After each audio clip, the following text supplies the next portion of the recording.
right, leave it to the Beavers. They get right back in the thick of the Pac-10 race, holding off Stanford yesterday, and they can thank an inspired Jacquizz Rodgers for taking this game a bit personally. Well, the Beavers had a game plan that worked. Simply put, they had to stop the run, in particular, Toby Gerhart. But Stanford was a pair of good hands away from stunning the Research Stadium crowd on their very first play from scrimmage. That was their wake-up call. Juggles the ball and drops it at the Beaver 30-yard line. It's actually a good thing, so it got us ready. Like, no, not only do they run the ball, they could actually throw the ball pretty well, too. They got a good quarterback as well. OSU dodged a bullet, but they had an answer themselves. It came in the form of the Wildcat. We had put that in fall camp, and Coach Langsdorff has just been itching to run it, and he promised us last night he'd run it a few times. So it worked great. The first time we ran it went for, I don't know, 60 yards or something like that. And that would set the tone for Jacquizz Rodgers, who would have his best game as a Beaver.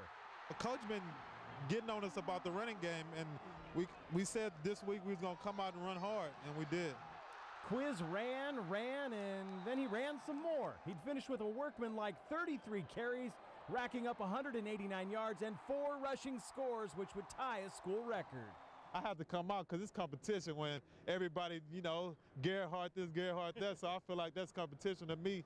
And, you know, he put on a good show. He's a tough runner. My hat goes off to him, too. Even Stanford quarterback Andrew Luck came away impressed. He's awesome, you know. He's a complete back, you know. Being from Houston, it's sort of cool to see him do well. Not against us, of course, but he's a very good player. And defensively, it always begins up front. And getting past Stanford's 7 300-pound linemen was a chore in and of itself. Just get off the line of scrimmage. That's what we need. Those O-line were big, and when we hit them, we can feel like how big they are. But the main key was getting off the line of scrimmage. Once they did that, the Beavs were able to keep Gerhart under wraps. We feel pretty good about it. We definitely needed this win to build our confidence up, and we're just going to keep going from here, keep grinding. And when Quiz hits the century mark, well, the Beavers usually win.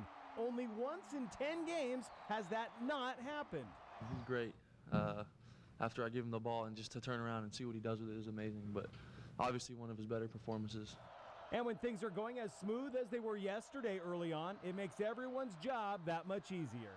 And it's always nice to have the offense, you know, have the team trying to get out of the hole, especially when the clock is on our side.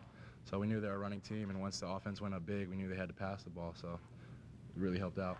The Beavers would build a 31-7 lead by halftime, and offensively, Sean Canfield felt this game was as crisp as they have been all season. And I said we were very close, and I think that the missed assignments has gone way down from the past few games, and that's evident in the way we're playing. Now the Beavers get 2 weeks to prepare for their road test down at USC. By the way, OSU has not beaten the Trojans down in LA since 1960. Of course, they ended the streak at ASU this season, so really, who knows? Well, it was really